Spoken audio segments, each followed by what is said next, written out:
পড়ে শোনাচ্ছি শিবরাম চক্রবর্তীর লেখা ছোট গল্প কাষ্ঠ কাশির চিকিৎসা। বড়দির আদুরে খোকাকে একটি কথা বলার কারো জো নেই। বলেছ কি, খোকা তো বাড়ি মাথায় করেছেই, বড় দিদি আবার পাড়া মাথায় করেন। প্রতিবেশীদের প্রতি বেশি রাগ আমার নেই, তাই যতদূর সম্ভব বিবেচনা করে বড় দিদি আর খোকাকে না ঘাটিয়েই আমি চলি। কালই মিউনিসিপ্যাল মার্কেট থেকে পছন্দ করে কিনে এনেছি। আজ সকালেই দেখি খোকা সেই দামি পাইনের ছড়িটা হস্তগত করে অম্লান বদনে চর্বণ করছে। খোকার এইভাবে ছড়িটি আত্মসাৎ করবার প্রয়াস আমার একেবারেই ভালো লাগলো না। ইচ্ছে হলো ওকে বুঝিয়ে দিই ছড়ির আস্বাদ মুখে নয় পিঠে, কিন্তু ভয়ানকভাবে আত্মসংবরণ করে ফেললাম। ভয়ে ভয়ে বড় দিদির দৃষ্টি আকর্ষণ করলাম। দেখেছ খোকা কি করছে? সঙ্গে সঙ্গে বড়দির খান্ডা মার্কা জবাব, কি তোমার পাকা ধানেও মই দিচ্ছে? ও তো ছড়ি চিবোচ্ছে। আমি আমতা আমতা করে বললাম, তা চিবুক, ক্ষতি নেই, কিন্তু যত রকমের কাঠ আছে তার মধ্যে পাইন কাঠ খাদ্য হিসেবে সবচেয়ে কম পুষ্টিকর, তা জানো কি?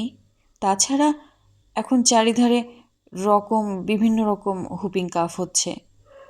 বড় দিদি ঝামটা দিয়ে উঠলেন, যাও যাও, তোমাকে আর বোকা বুঝাতে হবে না। সেদিন আমি একটা ওষুধের বিজ্ঞাপনে পড়লাম, পাইন গাছের হাওয়ায় যক্ষা কাশি পর্যন্ত সারে। যার হাওয়ায় যক্ষা সেরে যায় তাতেই কিনা হুপিং কাশি। পাগল। আমার মনে বৈরাগ্যের উদয় হলো। বললাম, বেশ, আমার কথার চেয়ে বিজ্ঞাপনে যখন তোমার বেশি বিশ্বাস, তখন আজই আমি 1 ডজন ছড়ির অর্ডার দিচ্ছি। তুমি রোজ একটা করে খোকাকে খাওয়াও, আহার ওষুধ 2ই হবে। বলে বিনা ছড়ি হাতেই বেরিয়ে পড়লাম বাড়ির থেকে। জীবনটা বিড়ম্বনা বোধ হতে লাগলো। সারাদিন আর বাড়ি ফিরলাম না। ওয়াইএমসিতে লাঞ্চ করলাম, তারপর সোজা কলেজে গেলাম। সেখান থেকে এক বন্ধুর বাড়ি বিকেলের জলযোগ পর্ব সেরে চলে গেলাম খেলার মাঠে। মোহনবাগান ম্যাচ জেতায় যে ফুর্তিটা হলো, ক্লাবে গিয়ে 2 ঘন্টা ব্রিজ খেলে হেরে সেটা নষ্ট করলাম। সেখান থেকে গেলাম সিনেমায় 9:30টার শোয়ে। রাত 12টায় বাড়ি ফিরে সদর দরজা খোলাই পেলাম। হাঁক ডাক করতে হলো না, হাঁপ ছেড়ে বাঁচলাম। জ্যাঠামশাই ভারী বদরাগী মানুষ, তার ঘুমের ব্যাঘাত হলে আর রক্ষা নেই। পা টিপে টিপে নিজের ঘরের অভিমুখে যাচ্ছি। বড় দিদি কোথায় ওট পেতেছিলেন জানি না, অকস্মাৎ এসে আক্রমণ করলেন। শিবুরে, খোকা বুঝি আর বাঁচে না। বড় দিদির অতর্কিত আক্রমণ, তারপরই এই দারুণ দুঃসংবাদ। আমি অত্যন্ত বিচলিত হয়ে পড়লাম। কেন কেন, কি হয়েছে? ছুরিটা গিলে ফেলেছে নাকি? বিপদের মুহূর্তেই সবচেয়ে প্রিয় জিনিসের কথা আগে মনে পড়ে। ছুরিটার দুর্ঘটনা আশঙ্কা করলাম। না না, ছুরির কিছু হয়নি। স্বস্তির নিঃশ্বাস ছেড়ে জিজ্ঞাসু নেত্রে বড় দিদির দিকে দৃষ্টিপাত করলাম। যাক, ছুরির কোনো অঙ্গহানি হয়নি তো, বাঁচা গেছে। না, ছুরির কিছু হয়নি, তবে সন্ধ্যাতে গিয়ে খোকা ভারী কাশছে, ভয়ানক কাশছে। হুপিং কাপ হয়েছে ওর, নিশ্চয়ই হুপিং কাপ। কী হবে ভাই? এতক্ষণে মুরব্বি চাল দেখাবার সুযোগ এসেছে আমার। গভীরভাবে ঘাড় নেড়ে বললাম, তখনই তো বলেছিলাম সকালে, তা তুমি গ্রাহ্যই করলে না। তখন পাইনের হাওয়ায় কত কি উপকারিতার কথা আমায় শুনিয়ে দিলে, এখন ঠেলা সামলাও। লক্ষ্মী দাদাটি, তোমাকে একবার ডাক্তারের বাড়ি যেতে হবে এক্ষুনি। রে, অসম্ভব। ডাক্তার কি আর জেগে বসে আছে নাকি? তার চেয়ে এক কাজ করো না বড় দিদি। ব্যগ্রভাবে বড় দিদি প্রশ্ন করলেন, কি কি? পাইনের হাওয়ায় যক্ষা সারে, আর হুপিং সারবে না? ছড়িটা দিয়ে খোকাকে কষে হাওয়া করো না কেন? বড় দিদি রোষ কষায়িত নেত্রে আমার দিকে দৃকপাত করলেন। না, তোমাকে যেতেই হবে ডাক্তারের কাছে, নইলে জ্যাঠামশাইকে জাগিয়ে দেব। এই ডাক ছাড়লাম, ছাড়ি। না না, রক্ষে করো দোহাই, যাচ্ছি ডাক্তারের কাছে। খোকার অবস্থা পর্যবেক্ষণ করলাম। হ্যাঁ, হুপিং কাফ, নিশ্চয়ই তাই। ছড়ি খেলে হুপিং কাফ, জানা কথা। কি কাশিটাই না কাশছে, নিজের নাক ডাকার আওয়াজে শুনতে পাচ্ছে না তাই, নইলে এই কাশির ধ্বনি কানে গেলে জ্যাঠামশাই নিশ্চয়ই ক্ষেপে উঠতেন, কিংবা উঠেই খেপতেন। গেলাম ডাক্তারের কাছে, ভাগ্যক্রমে দেখাও হলো। কাল সকালে তিনি খোকাকে দেখতে আসবেন। এখন 1 বোতল পেটেন্ট হুপিং কাফ কিউর দিলেন, ব্যবস্থাও বাতলে দিলেন। বড় দিদিকে বললাম, এই ওষুধটা 1 চামচ 3 ঘন্টা বাদ খাওয়াও। 3 ঘন্টা বাদ বাদ? ওতে কি হবে? অসুখটা কতখানি বেড়েছে দেখছো না? ঘন্টায় ঘন্টায় খাওয়ালে যদি বাঁচে খোকা। বেশ, তাই খাওয়াও। আমি এখন ঘুমোতে চললাম। ঘণ্টাখানিক চোখ বুজেছি কিনা সন্দেহ। বড় দিদির ধাক্কায় জেগে উঠলাম। আহ, কি ঘুমোচ্ছিস মোষের মতো? এদিকে খোকার যে নাড়ি ছাড়ে। ধর্মরিয়ে উঠলাম। তাই নাকি? যতটুকু নাড়ি জ্ঞান তাই ফুলিয়েই বুঝলাম নাড়ি বেশ টনটন করছে। বড়দিকে সে কথা জানাতেই তিনি আগুন হয়ে উঠলেন। জ্যাঠামশাইয়ের ভয় চেঁচাতে পারলেন না, এই যা রক্ষা। জিজ্ঞেস করলাম, ওষুধ খাইয়েছ? হ্যাঁ, শিবু, খোকার বুকে সেই পোলটিসটা দিলে কেমন হয়? অ্যান্টিফ্লুজিস্টিন, যেটা জ্যাঠামশাই নিউমোনিয়ার সময় দেওয়া হয়েছিল। এখনও তো 1 কৌটা রয়ে গেছে। দেব সেটা? আমি বললাম, ডাক্তার তো পোলটিসটা দিতে বলেনি। বড় দিদি বললেন, ডাক্তার তো সব জানে। সেটা দিয়ে কিন্তু জ্যাঠামশাইয়ের খুব উপকার হয়েছিল, আমি নিজে দেখেছি। তুই স্টোভ জ্বাল, আমি ফানেল জোগাড় করি। আমি ইতস্তত করছি দেখে বড় দিদি অনুচ্চ চিৎকারের একটা নমুনার দ্বারা জানিয়ে দিলেন, স্টোভ না ধরালেই তিনি অকৃত্রিম আর্তনাদে জ্যাঠামশাইয়ের নিদ্রাভঙ্গ ঘটাবেন। আমি ভারী সমস্যার মধ্যে পড়লাম। যদি বা খোকা বাঁচত, বড় দিদির চিকিৎসার ঠেলায় সকাল পর্যন্ত, মানে ডাক্তার আসা পর্যন্ত টেকে কিনা সন্দেহ। অথচ বড় দিদির চিকিৎসার সহায়তা না করলে আরেক বিপদ। ওদিকে খোকার মৃত্যু, এদিকে আমার অপঘাত। আমি স্টোভ ধরাতেই স্বীকৃত হলাম। পুলটিসের হাত থেকে খোকার পরিত্রাণের একটা ফন্দি মাথায় এলো। স্টোভ ধরাতে গিয়ে বলে উঠলাম, এই যা, ধরছে না তো? যা ময়লা জমেছে বার্নারে। পোকারটা দাও তো দিদি। সর্বনাশ, পোকার সে তো জ্যাঠামশাইয়ের ঘরে। আমি তা জানতাম। তাহলে কি হবে? যাও তুমি নিয়ে এসো গে, নইলে তো স্টোভ ধরবে না। বাবা, জ্যাঠামশাইয়ের ঘরে আমি যাব না, তার চেয়ে আমি চেঁচাবো। না না, তোমায় চেঁচাতে হবে না, আমি যাচ্ছি। ওই সঙ্গে তাক থেকে থার্মোমিটারটাও এনো, জ্বর দেখতে হবে। খোকার গায়ে হাত দিয়ে দেখলাম বেশ গরম। পোকার আনি আর না আনি, থার্মোমিটারটা দেখা দরকার। নিঃশব্দ পদসঞ্চারে জ্যাঠামশাইয়ের কক্ষে ঢুকলাম। দরজা খোলাই ছিল। অন্ধকার ঘরের মধ্যে জীবন্ত একমাত্র নাসিকা। নাসিকার কাজে ব্যাঘাত না ঘটিয়েই যদি থার্মোমিটার বাগিয়ে আনতে পারি, তাহলেই আজ রাত্রে ফাঁড়া কাটল। কাছাকাছি এক বেড়াল শুয়েছিল। অন্ধকারে তো দেখা যায় না, পড়বি তো পর। তার ঘাড়েই দিয়েছে 1 পা। সঙ্গে সঙ্গে হতভাগা চেঁচিয়ে উঠছে, ম্যাও। শুনেছি বেড়ালের দৃষ্টি অন্ধকারেই ভালো খেলে। ওরই আগে থেকে আমাকে দেখা উচিত ছিল, আমার পথ থেকে অনায়াসেই সরে যেতে পারত। নিজে দোষ করে নিজেই আবার তার প্রতিবাদ। আমার এমন রাগ হলো বিড়ালটার উপর, দিলাম ওকে কষে 1 শুট, মোহামেডান পোস্টিংয়ের স্যামাদের মতো। আমার শুটটা গিয়ে লাগলো একটা চেয়ারে। সেখানেই সে যেটা দাঁড়িয়েছিল জানতাম না। পাজি বিড়ালটা এবার ঠিক নিজেকে সরিয়ে নিয়েছে। শুটের প্রতিক্রিয়া থেকে কোনো রকমে আমি টাল সামলে নিলাম, কিন্তু চেয়ারটা চিৎপাত হলো। এইসব গোলমালে নাসিকা গর্জন থেমে গেল, কিন্তু আমার হৃদকম্প আরম্ভ হলো সেই সঙ্গে। ভাবলাম, না, হামাগুড়ি দিয়ে 4 পেয়ের মতো চলি, তাতে ধাক্কাধুক্কি লাগবার ভয় কম, সাবধানেও চলা যাবে।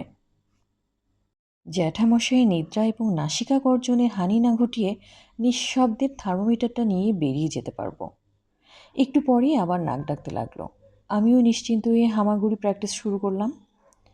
প্রথমেই একটা বস্তুর সংঘর্ষে দারুণভাবে মাথা ঠকে গেল।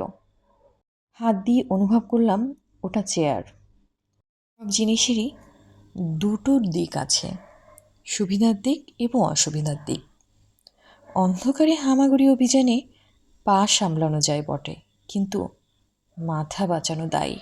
যাক, গোল টেবিলটা এতক্ষণে পেয়েছি, এবার হয়েছে। ঘরের মধ্যিখানে পৌঁছে গেছি। এখান থেকে সোজা উত্তরে গেলেই সেই তাক যেখানে থার্মোমিটার আছে।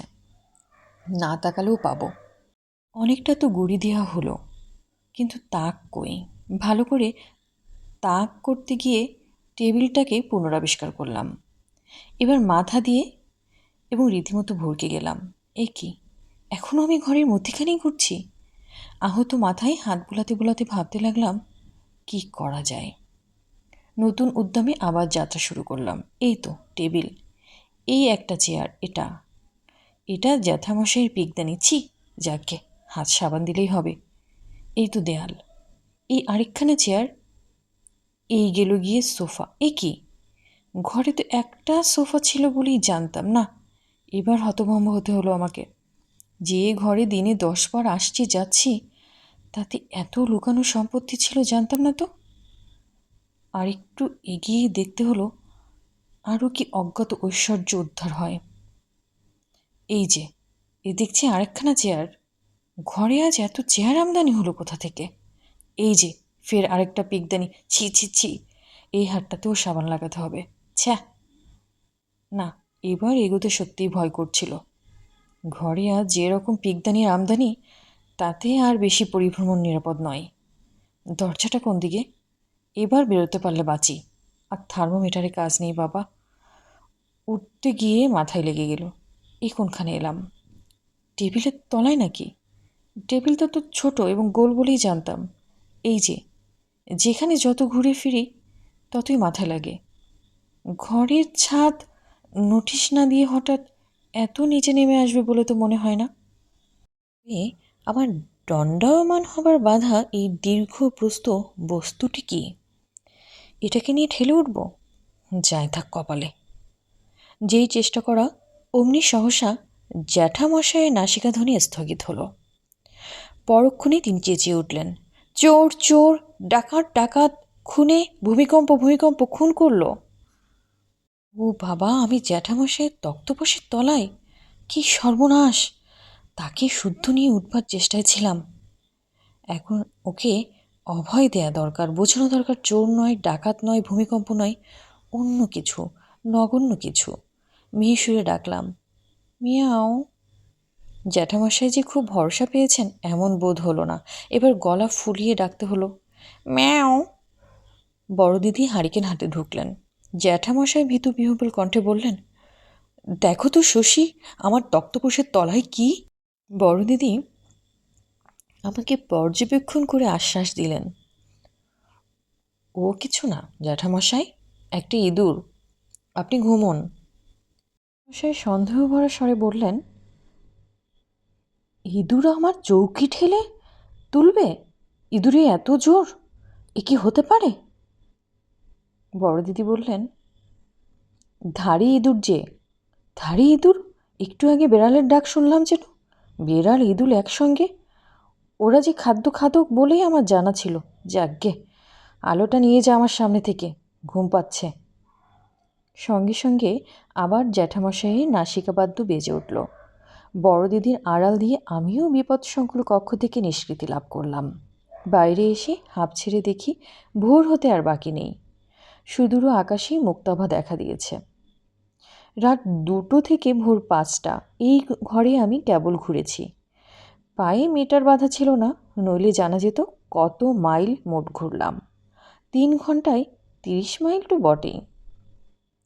বড় দিদি করুণ কণ্ঠে বললেন, তুমি তো থার্মোমিটার আনতে বছর কাটিয়ে দিলে, এদিকে এসে দেখো খোকা কেমন করছে। দেখেই বুঝলাম, আর না দেখলেও চলে, খোকার শেষ মুহূর্ত সন্নিকট।